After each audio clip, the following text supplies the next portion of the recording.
So, as you mentioned, Linda, the title of my talk is In Praise of Not Knowing.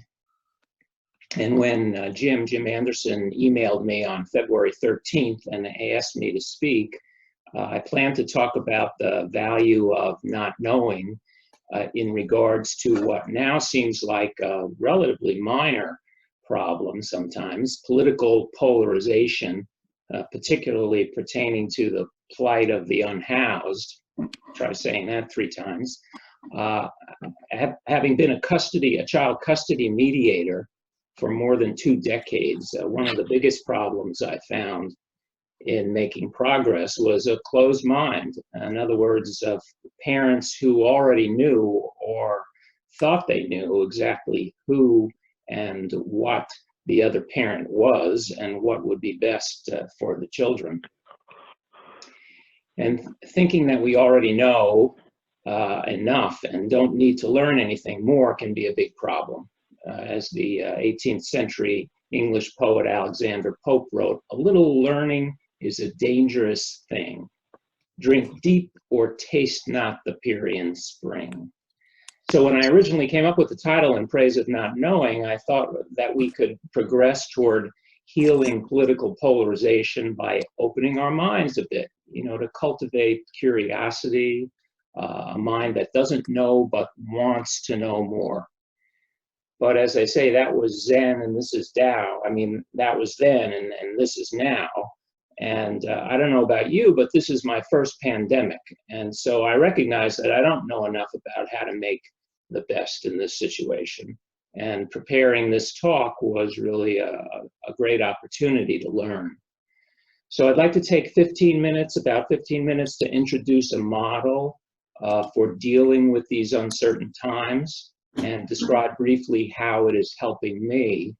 And then take 5 minutes to offer you the opportunity to reflect silently on how this model may be of benefit in your life, and then finally hear about your thoughts and experiences before concluding. So I want to say up front that I recognize that my situation may be very different than yours. It's certainly very different than those who are suffering with illness, impoverishment, isolation, serious relationship issues like domestic violence, and the multitude of other heartaches that some folks are facing these days. And whatever challenges you're facing in struggling with what I read recently was called the formless but pervasive sorrow of these times, it's my hope that these ideas presented here and the actions that may come from them may be of some benefit to you all. So I want to make 3 points, basically. The first being to encourage you to cultivate a learner's mind, sometimes called a beginner's mind, or Allen Ginsberg, the beat poet, called it a surprise mind. In the beginner's mind, there are many possibilities. In the expert's mind, few. The ancient sages asked, "Who is wise?" And one response was, "One who learns from everyone." Socrates was a role model for this. The Delphic oracle said about Socrates that he was the wisest man in Athens. I don't know about the women, but the wisest man. And the reason was because he knew that he didn't know and he wanted to learn more. So the second point is also from the Delphic oracle is know thyself. Know thyself. And that doesn't mean having a fixed conception. It's an ongoing oscillation, I think, between what we think we know, our values, and what's happening now. The third point is that the medical model, which we are all more familiar with now, perhaps, than before, can save us from needless distress. And by save, I don't mean theologically, but I mean referring to the acronym that's written below there. The first S is study the symptoms of our distress. The A is ascertain the causes. V is visualize the cure. And E is enact the steps to the cure. So with regard to the current physical realm, I think we're probably all familiar with these in the symptoms: fever, cough, headache, etc. In ascertaining the causes, the coronavirus and underlying conditions, visualizing the cure to reduce the spread, and using medication and vaccinations, and enacting the steps: social distancing, hand washing, staying at home, etc., and research and experimentation to come up with the medications and vaccination. So the question is, on the mental, social, emotional, and spiritual realms, how does this model apply? So taking myself as an example, you can see that I've filled in some of the symptoms that I've noticed. More often, barking at my spouse, criticizing and doubting myself, playing Sudoku, abandoning routines, feeling anxious and guilty about not helping more, and ascertaining the causes, I related those to fight, flight, freeze, our sympathetic nervous reaction. So here you can see the symptoms aligned with the aspects of the cause.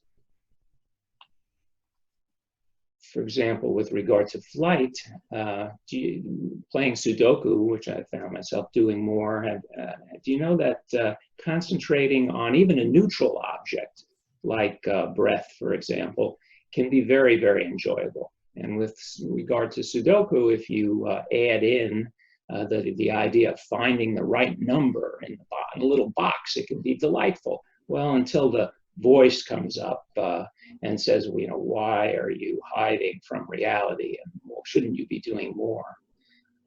Abandoning routines, that's mostly regard to my relationship with my wife, who I'll call Bess, because that's her name. And she said to me the other day, you know, she needed more space. She wanted more privacy. And then she said, you know, I married you for love, not for lunch and dinner and breakfast and all the rest of the time. And so our routine of eating together definitely has suffered as a result of that. So the third stage is visualizing the cure.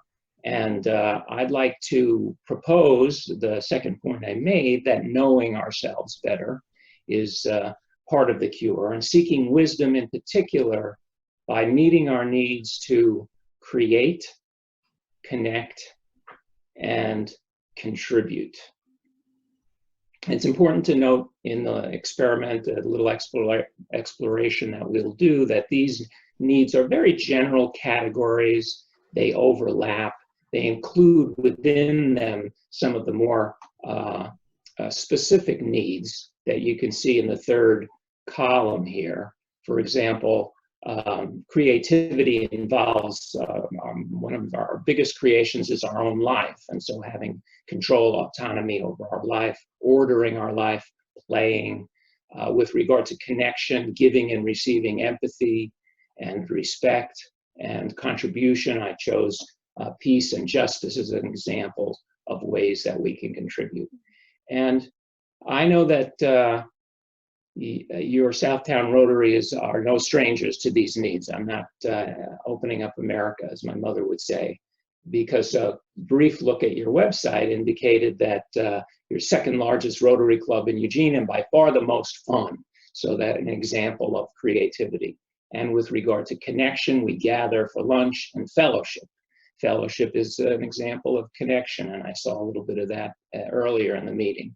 And heard about contribution, of course, that service above self.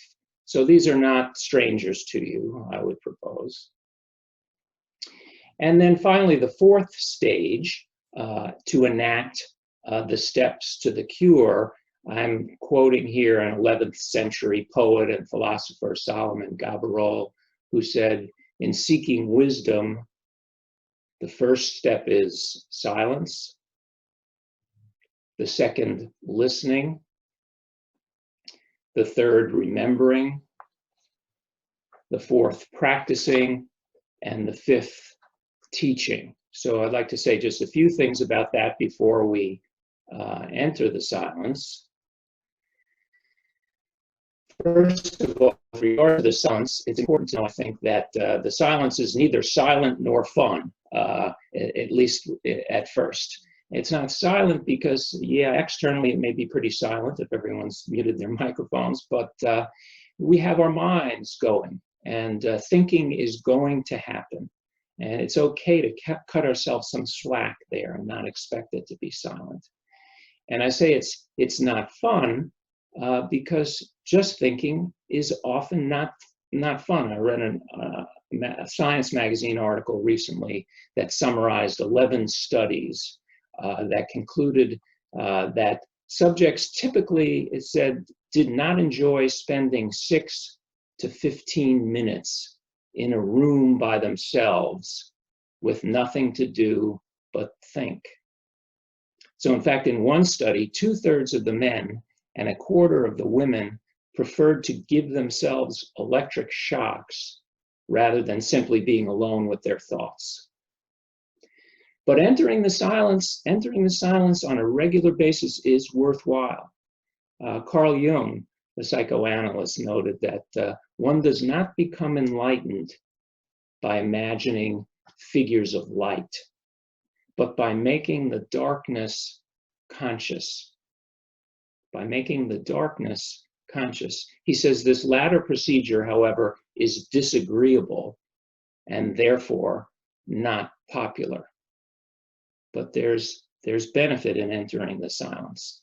The second step is listening. Listening to learn and not dwelling on it, letting go.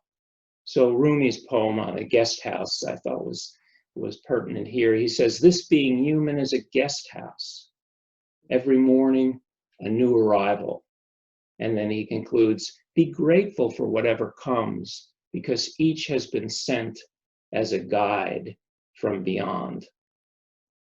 So listening to our thoughts in the silence, learning, seeing where we're at, not necessarily believing everything we think, though, that's a danger, and letting go. The third step is remembering what's most important. So with regard to our little exploration, I would suggest remembering with self-compassion that we value creating, connecting, and contributing. So here's an example before we do the exploration of some things that I found in entering the silence. With regard to creativity, believe it or not, preparing to give this talk was very creative for me and an excellent support. Gardening and some household projects, Bess and I painted the walls in our living room and hallway. With regard to connecting, I had this little incident that was very meaningful to me. I've lived 25 years in this house. We've lived here. And all of that time, I've had 1 or 2 conversations with a gentleman that lives next door.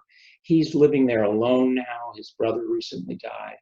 And he came out in the backyard, and I was out in the backyard. And I just engaged in my habitual behavior. We each looked down, looked the other way.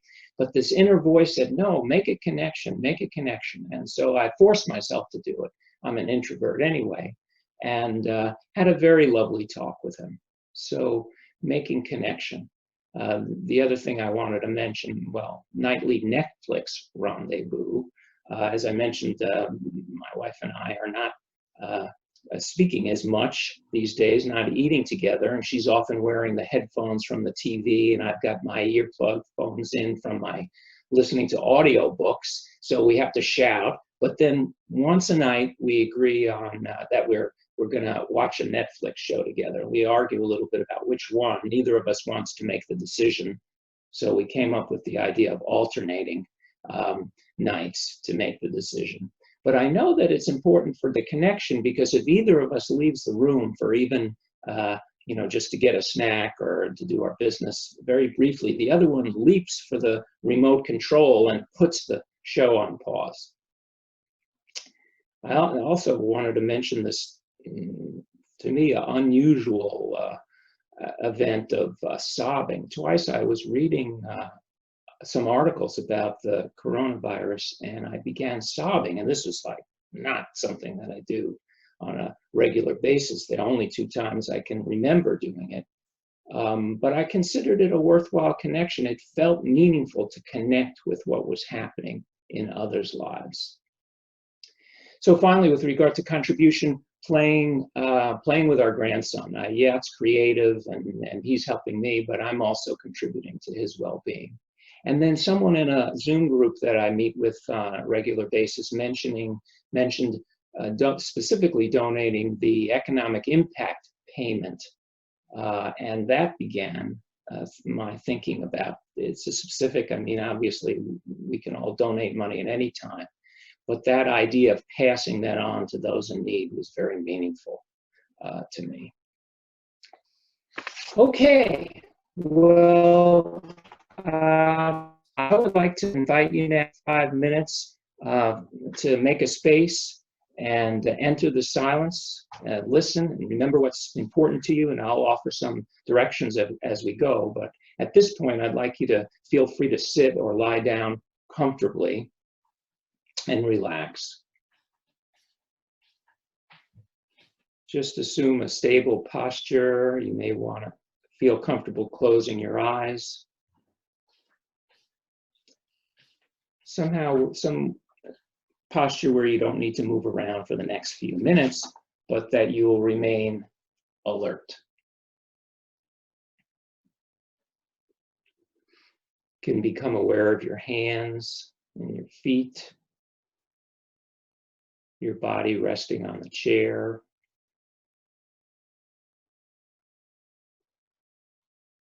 And I invite you to become aware of your breathing. The incoming breath, the outgoing breath. Just allowing yourself to breathe in whatever way feels comfortable.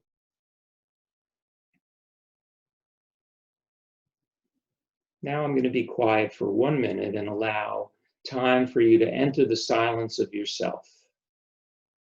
And just listen with compassion to what you're hearing.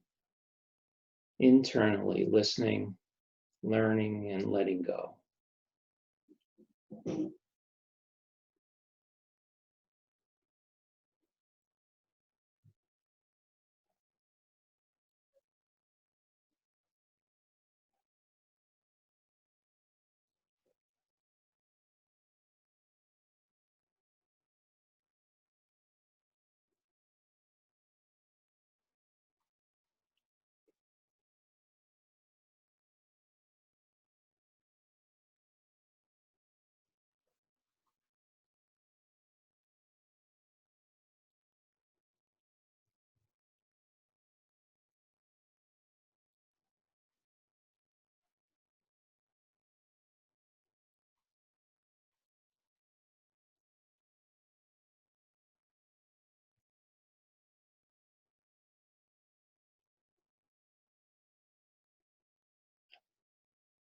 So now I invite you to reflect on what's most important for you to be aware of in your life these days. Just notice whatever arises for you. No need to struggle or force anything or judge anything. If judgments arise, just notice them with gentleness. And you may want to ask yourself, what have I been creating these days?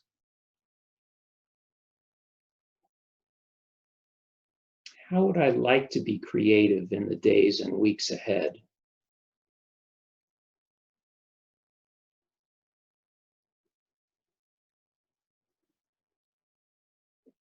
How have my connections been these days? With what and with whom would I like to connect?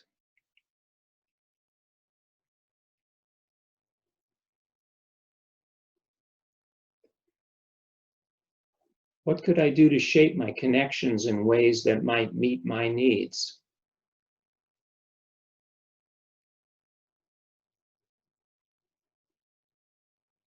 And how have I been contributing to life and to others.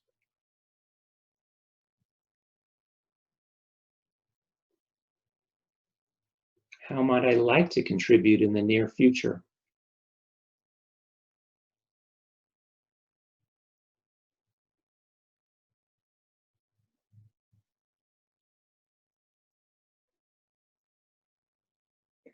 So whatever has risen for you, I invite you to silently express kindness to yourself. And you may enjoy putting your hand on your heart and rest it gently there, offering yourself kind words and comfort.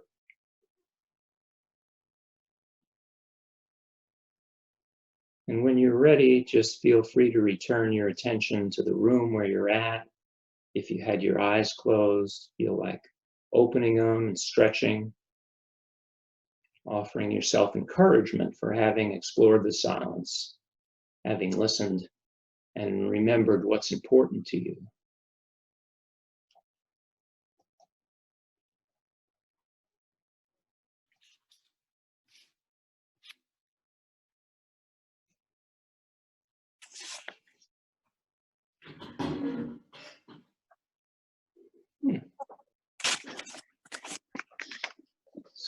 So, I'm interested in hearing anything that you'd like to share about your experience. What insights, questions, comments, criticisms, what arose for you about being creative and connecting and contributing during this most unusual time?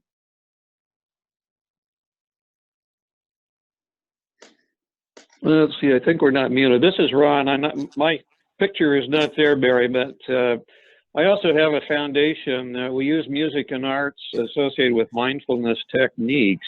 I'm not a therapist. I don't advertise anything in that fashion. I'm basically a music teacher, but I work with children out at Jasper Mountain. I work with Guitars for Vets, dealing with veterans, which is a process of teaching music, and through all of these, and I'm also working with homeless and other folks. So this is a process of using music to make connections, sort of along the lines of what you're talking about, where people can use music as a way to connect with themselves. Mm-hmm. And some music therapy is more just a therapist playing music as a diagnostic tool with others. My approach is let's enable people to be able to do things themselves. But it does highlight a creative process. And speaking for all of us, I think we're all feeling a sense of isolation because I can't work at Jasper Mountain. I can't work with the homeless kids at Hosea because all of these foundations and our group as well are largely shut down without the ability to interact in person. So we're left to social media as a way. And it leaves a real vacuum, which I think we're all struggling with because we're really wanting to get back together. But I'll just share with the group, because with my church choir, and I'm also president of the Gleeman, we're looking at ways to use social media to still be creative and participate. And it's very difficult to do, but it may be possible. So with our church choir, we're working on putting some things where we can sing as a choir in a YouTube type presentation. But it's real difficult to do this. It takes hours and hours because it all has to be individual performance, and then it's tied together. And I didn't even realize how difficult the process is, but it makes us aware of just how challenging it can be to survive in the current type of environment. So I think we're all yearning for the days we can get back more with interconnectivity, like I do with Guitars for Vets. That's a process of you get the veteran's mind off the past and they focus on a guitar, which if they complete the course, it's a 12-week course, they get to keep their musical instrument. So it's a process of teaching them something where they can use it for themselves. And my own practice on that is to interject a creative process. Number one, I want to find out what kind of music do they like, and are they at a point where they can even create their own type of music that they could even perform for others. So I think that's what is affecting us, is the lack of ability to help other people to the level we really want to reach out. And become a part of other people's lives. That's really what our society is made of. So the mindfulness approach is one you're using. That's one I actually am using too, and trying to help other people. I'll just make a little announcement. One thing I've been doing in terms of response to your creativity, I have written a song, which I think is not too bad. I'll be happy to perform it at some point in time, which is reflective of my experience with various agencies. I've entitled it Homeless Joe. So I've gotten, it basically weaves in some stories I've gotten through Hosea, through Guitars for Vets, and through the children that I've worked with. A lot of these are foster kids who've had, horrible abuse in their background. So that's something that I've really built on with what other people have shared and try to weave it into a story. So that's what I've been up to. Well, thank you, Ron. Those were wonderful examples of creating and connecting and contributing. We are social animals. Barry, I was curious about something that was on the screen, and when it said guilt is the glue that holds oppression together. Yeah. Can you say something more about that? Yeah, back in the 90s, I went to a workshop and they used that expression, and it really opened my eyes that guilt is not the feeling to move ahead in a nurturing way for others. It's certainly something that I have felt, and I identify it as I'm not doing anything, I should be doing more. But getting in touch with a more wholesome aspect of myself, the desire to contribute, and that guilt, they're saying, with that expression, is not the best motivator to move ahead and leave the oppression, either self-oppression or oppressing others, prejudice that we have behind. Thank you. I really appreciate your comments and the opportunity to do a little meditation. I've been practicing meditation for over 5 decades, and I've found it to be a lifesaver for me. And yet I also have so many the thoughts that come up in that creating stage when you're sitting quietly, I'm sure that many share with me the fear and anxiety that comes up periodically in these times, and trying to convert that into, the positive. And how we do that is, it's tricky when we are in isolation for the most part. And I'm just, I'm intrigued in how we do create, and contribute to all the pain and sadness that's out there too, in a positive way. I know we've been working on just trying to highlight kindness in everything we do as a means to kind of move us to that connecting and going on to contribute. But it is something that's constantly changing. I'm feeling truly the impermanence of myself and of the world in a greater sense now. And I just, have so many questions about how you get to that point where you get connecting into the contributing in an easier way, because it's not easy in this today. Yeah.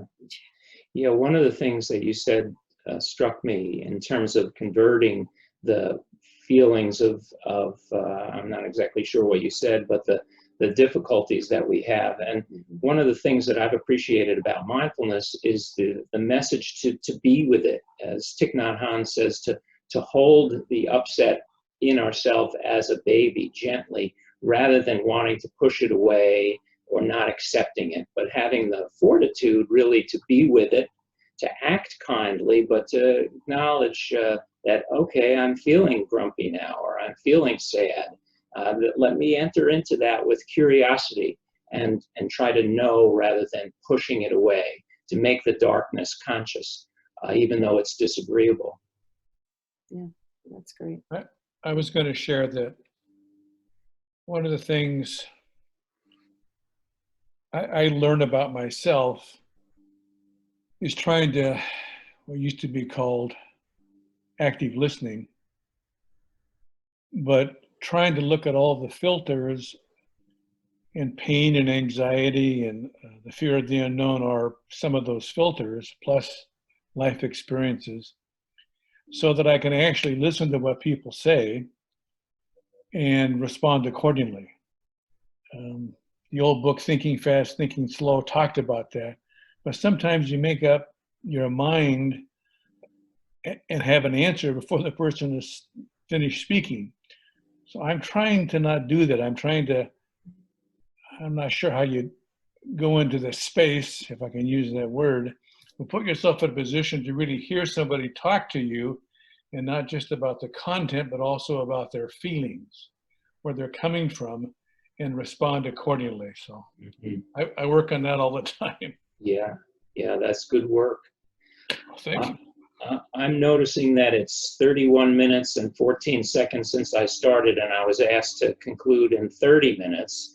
And I don't want to cut short your conversation. I have a few things to say in conclusion, though, to finish. Would this be a good time to just finish, and then people could stay on if they wanted to? That's a great idea. Okay. So I'll go back to sharing my screen. Well, let me just check. Is that okay with everybody else? Oh, Yes. That's fine. Is there anybody who needs to go, or something has to happen and they don't want to listen to Mary's closing remarks? yeah, feel free to leave. Okay, well, thank you, Barry. Let's. Okay, so let's see. We were just talking about what you had come up with, and we could go on. I did want to just touch very briefly on the last two of Gabriel's steps, practicing, and I mentioned do it daily. First, we make our habits, John Dryden said, then our habits make us. We can teach an old dog new tricks, but it is necessary to do it really regularly and not have the expectation that when I sit down to enter the silence, it's going to be fun. It can be valuable, especially if we get in touch with those needs that we feel are most important. And finally, teaching others. I think each of us, the biggest thing that we teach is being a role model. And so making a space for the feelings, the difficult feelings, the isolation and upset that comes up is one thing and very helpful. Not acting on those and making that distinction to know that we have a choice, even if we're feeling one way, to still act with kindness is another. And so here's the medical model, just the review, going from symptoms, identifying the causes, and taking the steps by entering the silence to move toward a cure, which is to work to meet everyone's needs for creativity, connection, and contribution. Here's a picture that the Apollo 11 astronauts took of Earth. Jim Lovell, who was on other missions, said, people often say, I hope to go to heaven when I die. In reality, if you think about it, you go to heaven when you're born. Well, I'm not sure whether this is heaven and hell or purgatory or whatever it is, but I do believe that it's up to us to improve this world, and we can do it by seeking wisdom in silence and listening, remembering to practice and to teach others. And so my wish is that we may have the courage to keep learning and to know ourselves more deeply in order to create, connect, and contribute more fully for the benefit of all. And thank you very much for offering me the opportunity to be with you today. And you're very welcome to contact me. My email address is in the chat box. Yeah. So, Mary, I wanted to thank you for sharing your information, but in so doing, also sharing part of yourself. And I'm always attracted to people who share not just information, but also from their hearts. So thank you. You're very welcome. Thanks, Barry. We're mentally clapping for you. We are. It's been a pleasure. Thank you.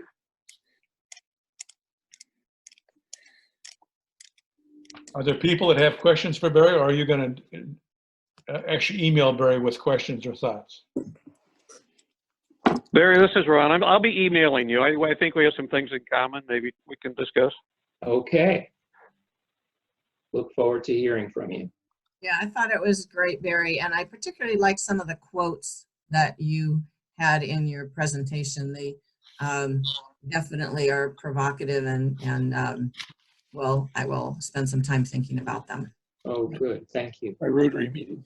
At my Rotary meeting.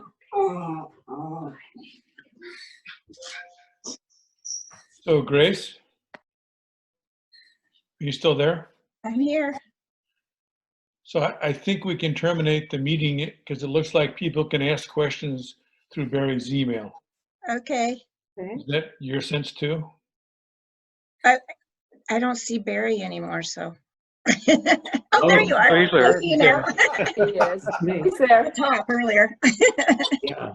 Well, Yeah, if anybody, I mean, because Barry, we have 3 more minutes of the meeting and we usually just end it when the speaker's done, so. oh, So okay. if Well, anybody I was doesn't- interested in hearing other thought, not necessarily questions that I don't have answers to, but any other things that you all are doing that might inspire me and others in terms of creating and connecting and contributing. But I'm happy to say goodbye too.